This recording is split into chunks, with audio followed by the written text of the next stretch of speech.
Okay, evening everybody, and welcome to next in our webinars that we've been running through the start of the summer. We're very lucky tonight to have three of our key people within the club around our commercial side to give you some, hopefully some ideas and some thoughts around to support your clubs through this period and going forward afterwards. So big thanks to Ashley Neve, who is our marketing communications manager, Daryl Fox, who is our commercial manager, and Queenie Porter, who is from Well Hydrate, who have kindly supported these webinars, but also is a lead sponsor for the club as well. So I'm keen to connect up with clubs as we go through, and some ideas around from a sponsor side around working with the clubs and promotions around that area. As always, these will be recorded and we'll put them up as soon as possible following this webinar. And Arfan is here again on the chat box. So again, by all three of our speakers are keen to and happy to answer questions at the end. Again, if we don't get to answer all the questions, then we'll look at them individually afterwards and add them to the slides following the webinar. But thank you very much for giving up your evening again, and I'll pass over to Ash. Thanks, Dan, and yeah, welcome everyone. Thanks for coming to on this webinar. So I've been working at the club for about 10 years now. I head up a department which consists of a marketing exec and also a media and comms exec.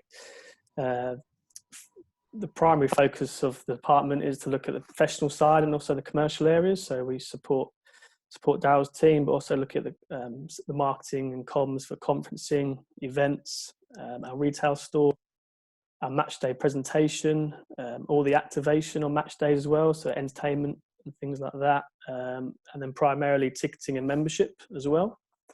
Those two are two massive areas for the club, which are headed up by another membership and ticketing manager as well. So it's kind of an underpinning department which kind of dips its toes in all different areas commercially at the club. But on the other side, we also do help Dan's team where possible with a number of joint projects throughout the season. Just reflecting on the past couple of weeks, it's been a bit of an interesting one with everything going on, and it's tested us, especially with staff on furlough, with a lot of skeleton staff around the club, which makes it a lot more harder to communicate, and also just work on special projects that we're looking to do and trying to make progress. As I said, that last year we had so much success on the pitch, and it's been quite difficult to build on that with no kind of end goal in sight at the current time, to look for the fixtures and that in turn working with the players who are also currently furloughed. Ash, do you want me to give me a bit of a role about what I do, and then I'll go on to your slides? Yeah, I can crack on. Yeah, go for that. Yeah, perfect.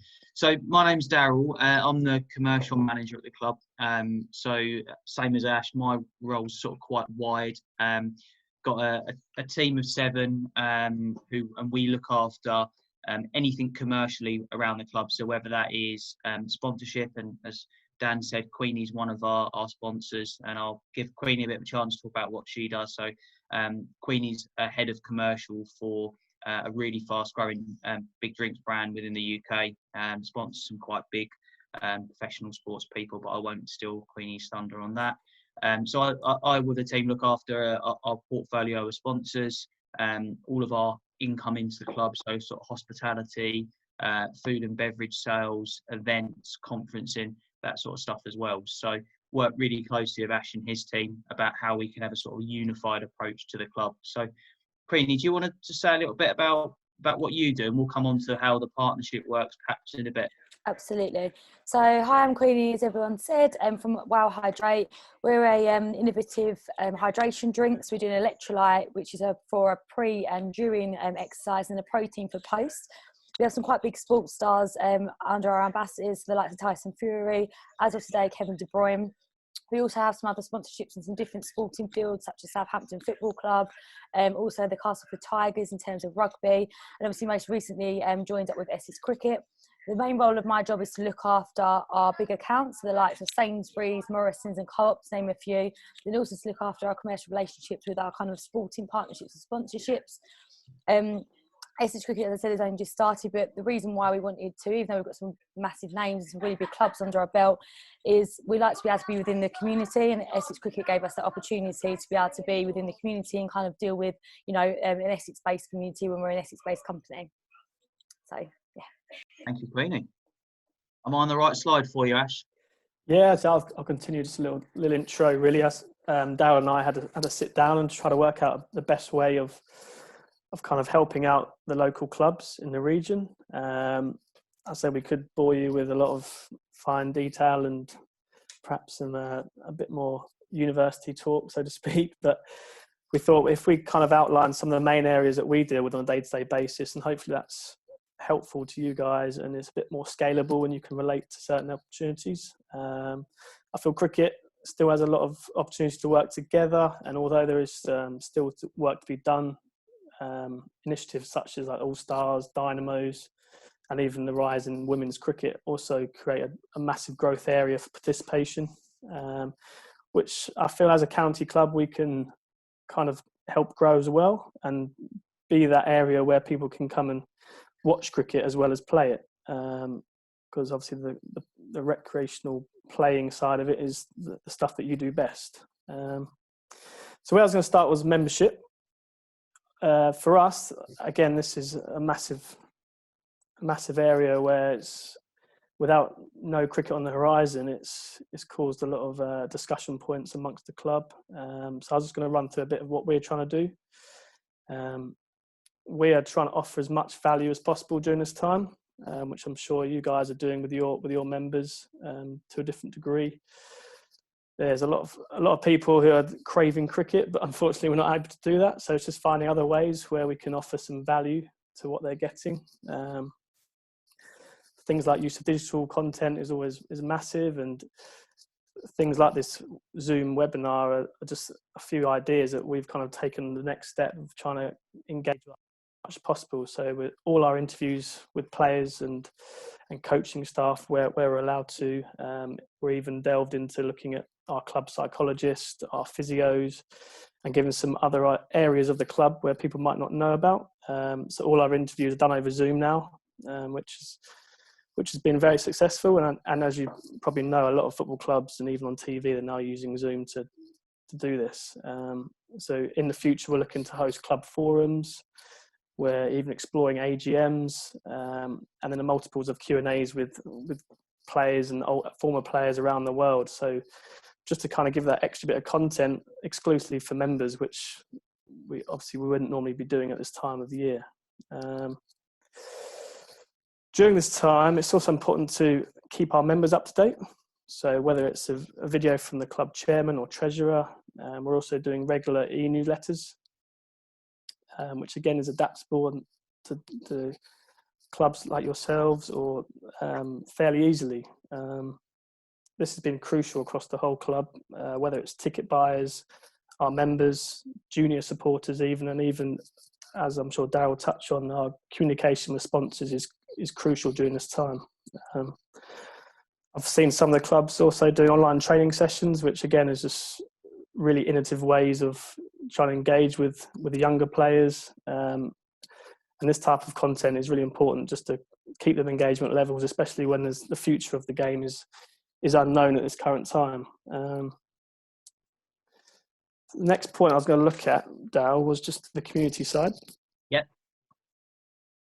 Perfect. Do you want me to sort of expand upon that a little bit from our point, or do you want to speak first on that, Ash? Yeah, so you go ahead, Darryl. Yeah. Yeah, so for us, sort of touching a little bit on sponsorship. So we've gone sort of on a bit of a journey over the past sort of 5 to 6 years about sponsorship. I've got a big belief that sponsorship has changed massively over the past 5 years. When I first was in sport, I've worked at a local football club before, sort of did my experience there, and I think certainly 5 or 6 years ago, sponsorship was very much about having an advertising board around the perimeter of the pitch or having a logo on a shirt and pretty much taking some cash from the sponsor and then not a lot else. So sponsorship has massively changed now when we class it as a partnership. So the first key element for us and the biggest bit of advice I could give to any club would be to we've made ourselves the hub of the community, both from a community perspective. So a lot of the work that Dan and his great team do, and Ash links into that as well. But we also wanted to make ourselves the hub of the business community. So that everything relating to sort of business, the idea would be that we're the hub of all of that. So whether that's a meeting place for businesses, whether that's a place to bring clients, whether that's a place to have their brand, that was very much our philosophy, to be able to do that. We, off the back of that, we sort of broke our sponsorship into sort of 6 different pillars, which I'll sort of go through in a bit more detail shortly. But becoming the hub was very much our philosophy, and I think we modelled that on some of the top Premier League clubs.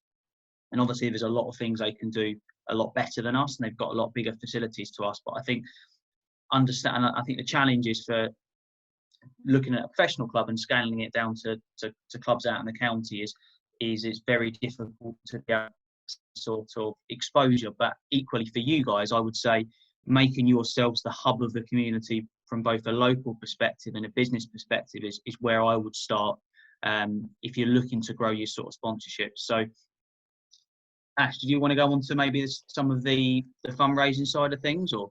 Yeah, so I was just going to touch on, again, just highlighting some of the great stuff that I've personally seen from different clubs around the region. I know there's things like race nights, virtual cricket leagues, which again just keep that engagement level in the community.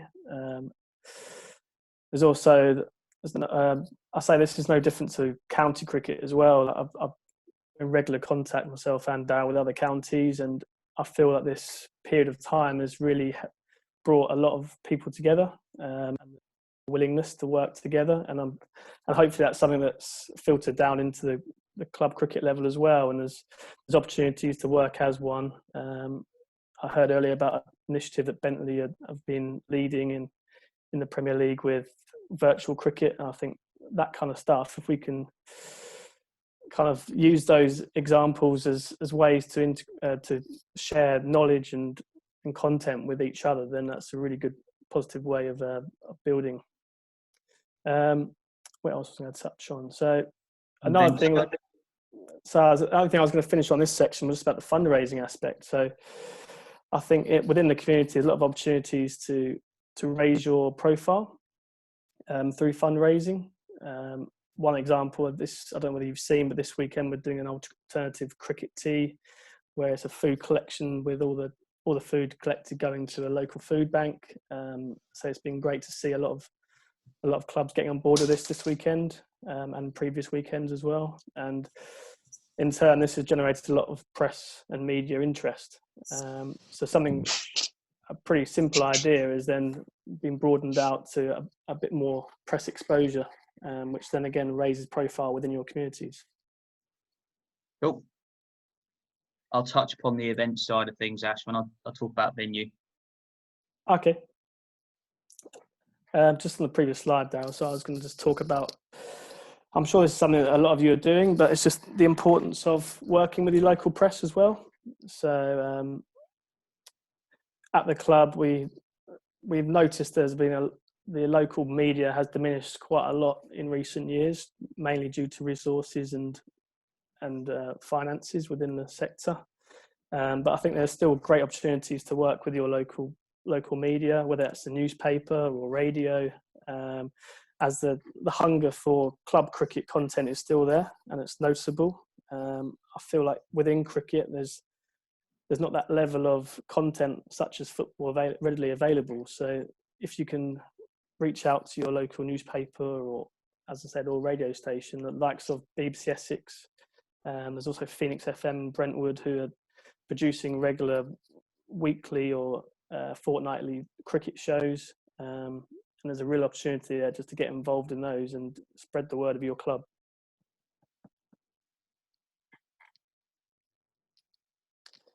The final thing I was going to touch on was just about our digital side as well. So this has become a major part of our day-to-day running at the club.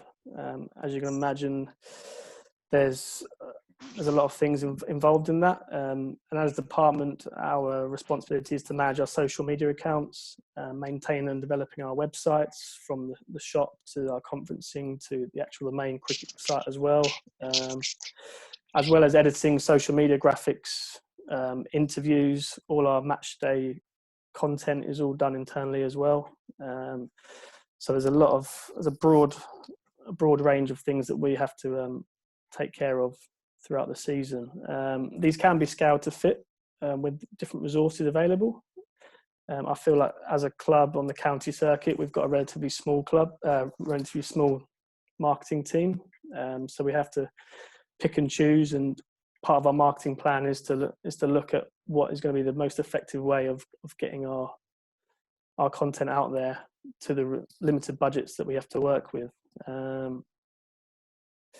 Your website, I say, is not only a place to host the latest news, but I think there's a number of different examples where club cricket teams are broadening out their horizons, such as offering room hire and events, which in turn can boost the commercial value of your club, and also link through to channels. The lockdown has seen some great content being produced on social media, and almost it has kind of removed the need for the high quality production that everyone's kind of got used to with Premier League clubs. And as I said before, things like Zoom are becoming the norm now, so you can put together training sessions at home or Q&As quite easily. And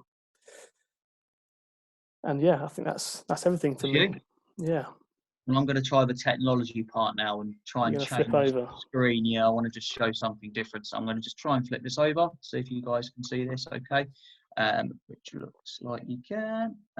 Cool. So I just wanted to touch a little bit about sponsorship. Ash and I are really keen to take some questions as well. So we're going to try and keep this short because we want to be able to tailor the content if anyone's got any specific questions. And equally, if anybody after this call wants to have a bit more of a one-to-one, I'm happy to jump on a call or a Zoom call with anyone after they want to go into a bit of detail about any ideas for their particular club. More than happy to do that. So I touched upon sort of being very much the community, both from a local supporter perspective, but also from a business perspective.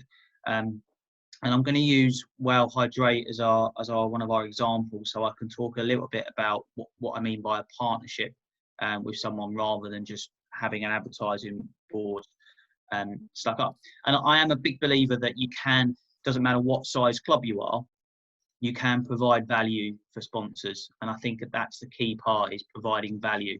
I'm sure Queenie would say, from a perspective, it's great to have your brand around the side of the pitch, but actually there's a lot more you can do together to provide value. So what we do, and I appreciate, we sort of build all of our sponsorships around 6 key pillars. But what we do is, before we do anything, we will talk to the individual sponsor to have a chat about what they would look to achieve from working with us. And equally for you guys, there's opportunities to perhaps do that as well.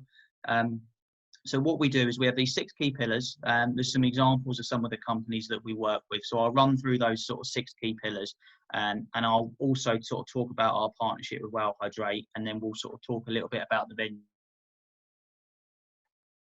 So we work with, we very much punch them up our weights in terms of attracting some really big national and international brands to work with us as a club. So equally, I think if you have the philosophy and you have the model, I think smaller clubs can punch above their weights and get the community involved as well. So this gives you a few ideas of some of the brands that we work with. So when we talk about partnerships, we talk about driving results as one of the key pillars. So using Well Hydrate, once I met Queenie around about sort of 8 months ago now, and we sat down and we worked out the key things that Well Hydrate were looking to achieve from working with us. This is going to test my knowledge, Queenie, that I took my notes well in this meeting. So the first thing that the guys were really keen to do was make sure they had a good, strong brand presence from both a local perspective, but also from a TV perspective as well. So that was a big key point for Queenie. Secondly, it was about getting it in amongst the community. So it was providing value not just for us as a club, but for all of the clubs around, basically. So Queenie's going to perhaps talk a little bit more about. Do you want to touch on that now, Queenie, of how you do that for us and how you would potentially do that for other people? Or? Absolutely. So we like to do things like if there's training going on, you know, in the training ground that Essex Cricket have, we like to sponsor days. We like to provide free drinks. Anything kind of community-led wise that's happening at the moment that any of the cricketers are doing. So the ladies team most recently were doing a bit of a virtual run. We like to supply drinks for. We don't just want to have as kind of Darryl touched on earlier, we don't just want to have our name on things. We actually want to have people drinking the drink.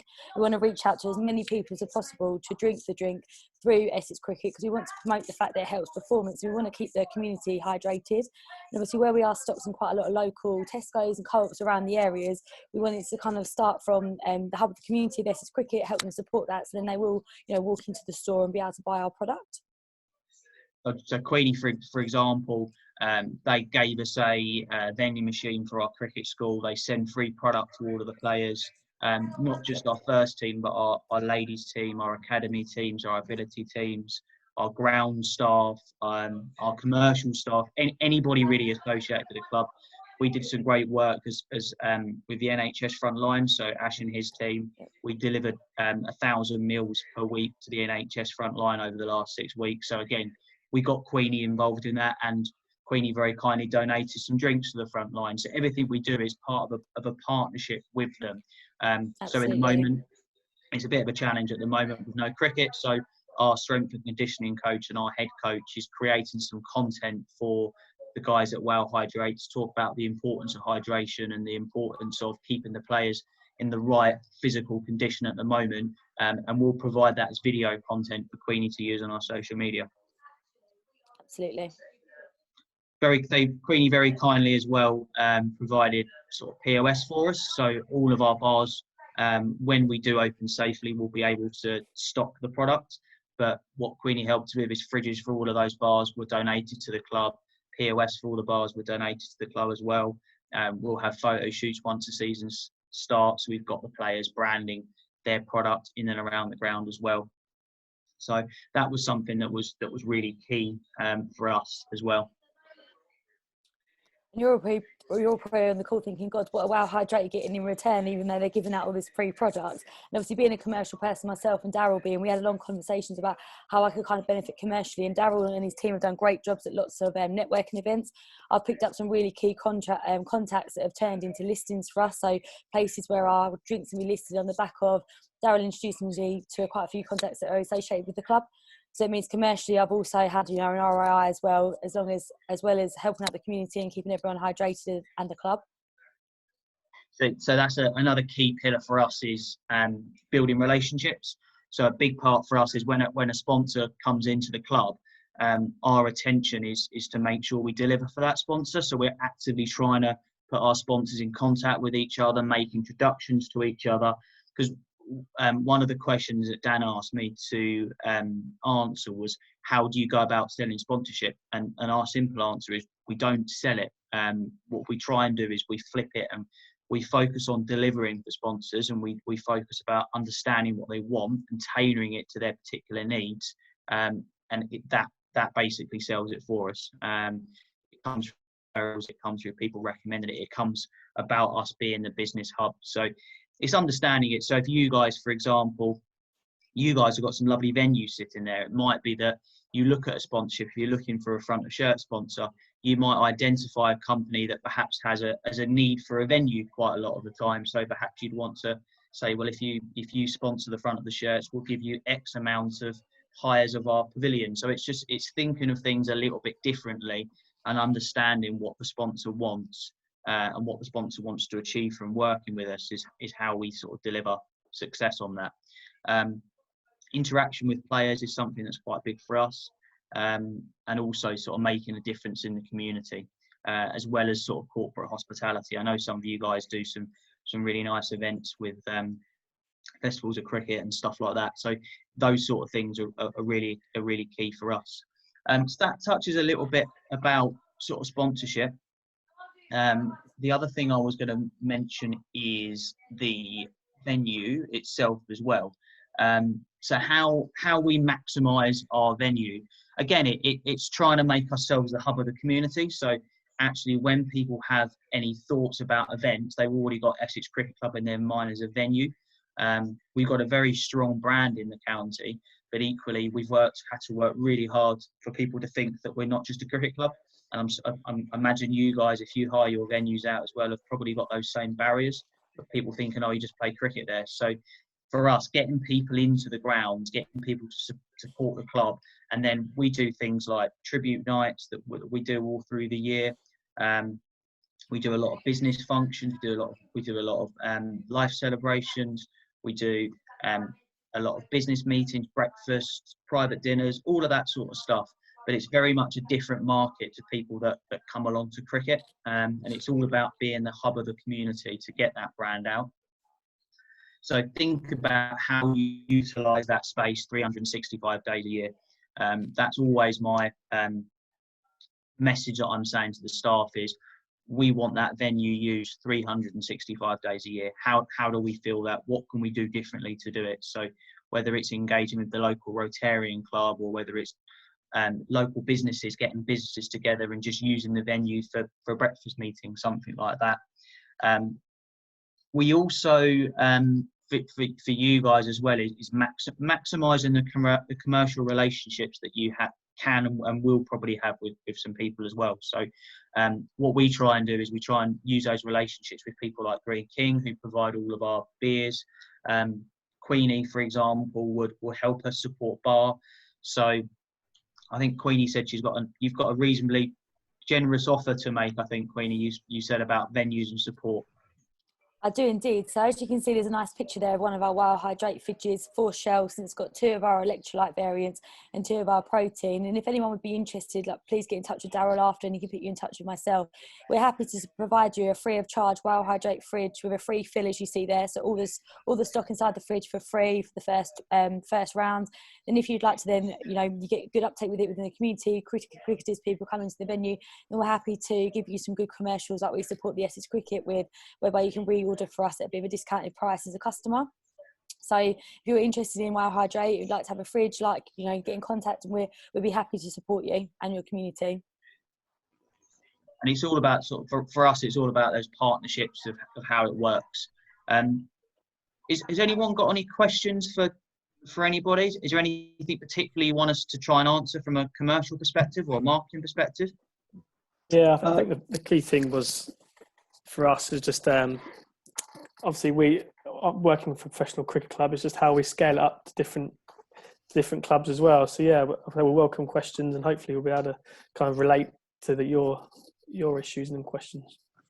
Yeah, I might just jump in there, Ash and Darren and Queenie. Firstly, thank you so much. I thought that was really, really impressive. Lots of good detail there, and probably a lot to take back. But just a couple of quick set questions, possibly scenarios as well, just to put it into a bit of context. But my favourite one is, how do you actually approach sponsors with a club cricket hat on? So taking you away from your county hat, if you're a local club, how would you approach sponsor? The first thing I would do is get them to come along to a game. Before you talk anything about would you sponsor us, get them to a game, make them feel loved, make them feel part of something, let them enjoy it, get them a beer from behind the bar, and then afterwards perhaps follow up and say, look, we'd love you to come and get involved a little bit, and use those pillars and say, if you worked with us and you come up, what would you look to achieve with us? Would you like to utilise the venue? Would you like to make some contacts through that? And again, the more businesses you can get involved in it, the better that gets. Is it branding you're looking for? I'm sure within your portfolio of people that are at the club and some of your members, you have some good contacts there as well. So for me, it's the way to approach them is in a nice, would you like to come along to an event? Would you like to come and see some cricket? Just to second that as well, I actually became a sponsor through another sponsor that's a part of Essex Cricket, inviting me along as their guest. So encourage your sponsors to bring other guests, not from their business, with them, so then they can always encourage that business to also come and sponsor. And that's exactly how, great testament to Daryl. I was invited for another sponsor. Then when I arrived, Daryl put on great hospitality, made sure I had a few Prosecco's, and now I'm a hydration partner. So it definitely works. And I would say a perfect example for that would be if any of you guys run any flagship events. So My local cricket club is Kelvedon, and they always do an annual hog roast. So if you've got some events like that you do, for the sake of an extra plate of food and a beer, that's the way that I'd get people engaged. If you don't do those sort of events, maybe choose a game, one of your biggest games, whether it's going to be the start of the season, and invite 20 local businesses to come along to your first game and say, what we're going to do is we're going to invite 20 of the most prominent businesses within the area of your club. We'd like you all to come along, get the chance to meet each other, because that will provide value to them, that even if they just come along and meet each other, sit at a table, watch some cricket, have a scone, have some sandwiches, and just by getting those 20 people together, they will create some opportunities between them, and they will then put that back on and say, well, actually, because I came along to that event that was hosted at whichever cricket club it was, that introduction was made by that cricket club. And then you can follow up after that and say, well, hopefully you guys enjoyed it. It was a worthwhile event. Why don't you support the club a little bit? Brilliant. Thank you, guys. Ash, you touched on marketing plan. I'll probably add a sort of comms plan in that. But what does it look like, firstly? And secondly, is there such thing as a sort of one-pager sort of framework that clubs could take up? No, I think it has to be bespoke to what your objectives are, really. From a club cricket level, I think there needs to be an understanding of where you want to be. Do you want to be that community hub in the village or the town, or are you looking to increase participation in the local area? Obviously, from a Essex County Cricket Club point of view, a lot of our objectives are based around ticket sales and revenue generation. So I think if you can kind of start with the initial objectives and then build your strategy from that, and that is the best starting block to go, I think. No, fair enough. Just a couple more questions. One from, I suppose, digital marketing using PDFs and whatnot. It's one that's come quite a lot over the last couple of days. Is there any sort of decent, I'm going to say legal app that you can use for producing documents and videos on one platform rather than a number of different ones that you've got to download from Google? Yeah, of course. Yeah, of course. There are a number that I've used in the past. Obviously, the obvious ones are the likes of Adobe, which is a paid-for subscription.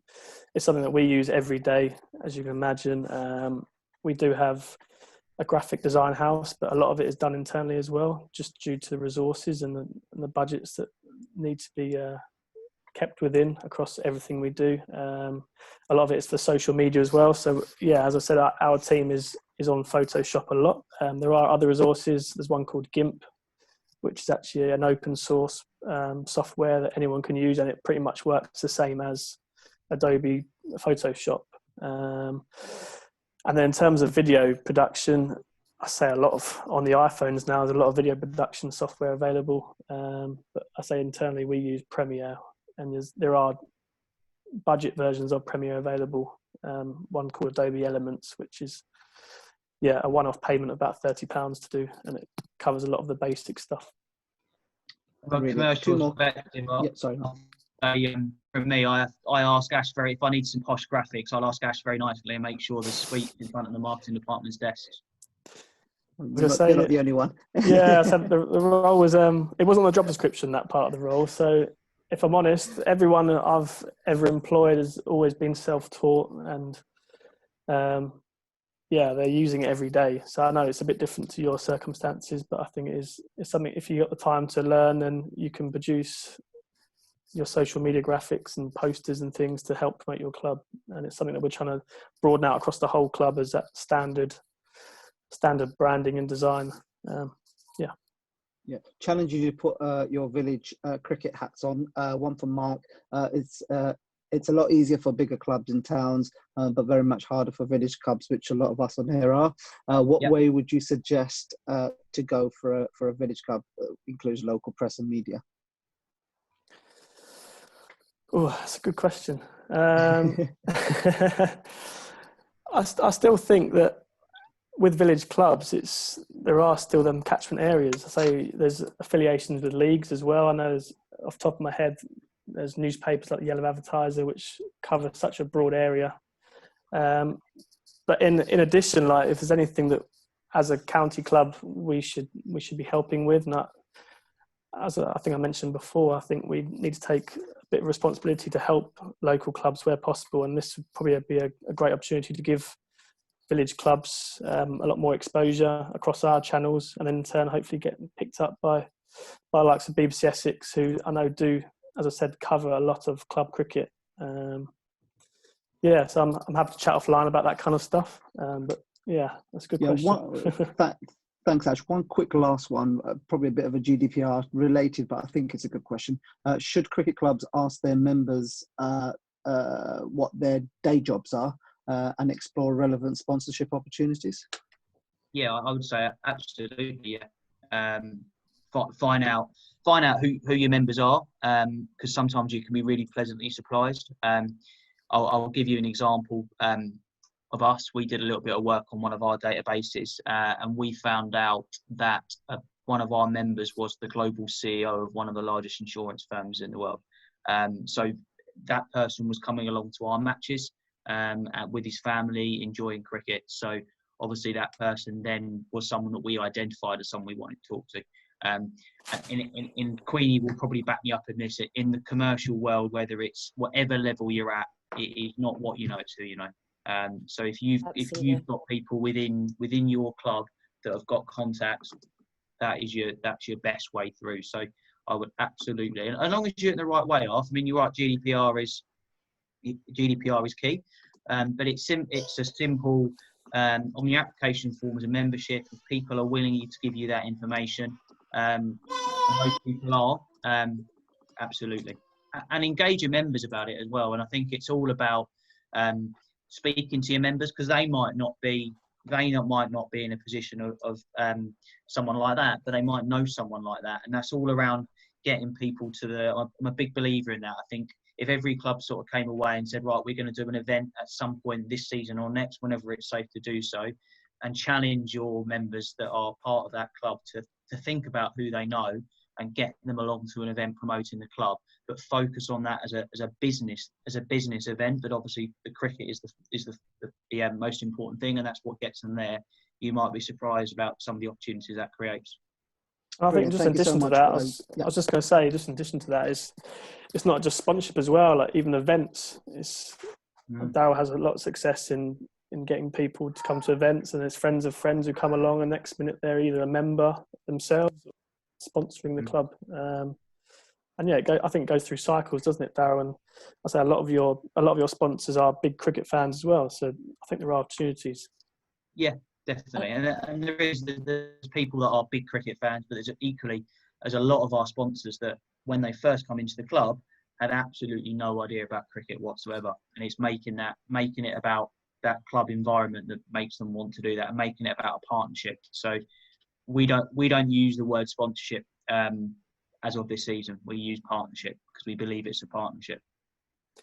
And sound advice. Sorry. Go on, Queenie. I was going to say, I really want to labour the point again, is when you do have sponsors on board, encourage your sponsors to bring plus ones and other people they know, because 9 times out of 10 they'll bring another professional. As I explained my story, I've become a sponsor through another sponsor, so it really does work. Brilliant. Sound advice, guys. I'm going to pass back to Dan because I know we're definitely gone over time, but that's so insightful. Thank you, guys. Yeah, so just to wrap up again, I think it was a massive thank you to Queenie for giving up her time, as she's busy and got another meeting to go to, alongside Darryl and Ash, and just to rehydrate, I suppose, or mention that that was an amazing offer from Well Hydrate there for clubs. So if you are interested in taking up that offer, then please obviously get in contact with either myself, Arfan, or Graham, and we can put you in touch to look at that. So Queenie, do you just want to just reconfirm what the offer is? So if you've got that. Absolutely. So as you can see in the picture there, we've got a Well Hydrate fridge that accompanies 4 shelves. So you could have whatever mix you want, whether that's electrolyte or protein, and we'll provide you with a free fill for the first time you have the fridge, and then we'll honour the commercials that we give to Essex Cricket for when you want to reorder as a customer, with the fact that you're obviously in affiliation with the Essex County Club. Okay, so there's that bit, and then so thank you very much, Queen. That's an amazing offer, and thanks for your support across the whole club. Nice to meet you all. And again, as Darryl and Ash have said, we're very fortunate our marketing and commercial team are accessible. So if you do have any other questions, then please follow up with us, and we'll get them to be in touch with you. as they both said, they're happy to have a chat with you around sort of ideas and thoughts for your clubs, and just to give you some more growth that way. So next webinar will be next Tuesday at 12 o'clock, which will be the coach education, and we're also going to add on coaching virtually onto that one. And then the plan is that next Thursday at 5 o'clock, we will go do a webinar on the guidelines that we hope will come out today or tomorrow from the ECB around hopefully reactivating nets and areas for family use within the social distance guidance. But have a good evening and a good weekend, and thank you very much again for your time. Great to meet you all. See you later. Thank you. Thanks, guys. Thanks, Bye-bye. guys. Thank you. Bye-bye.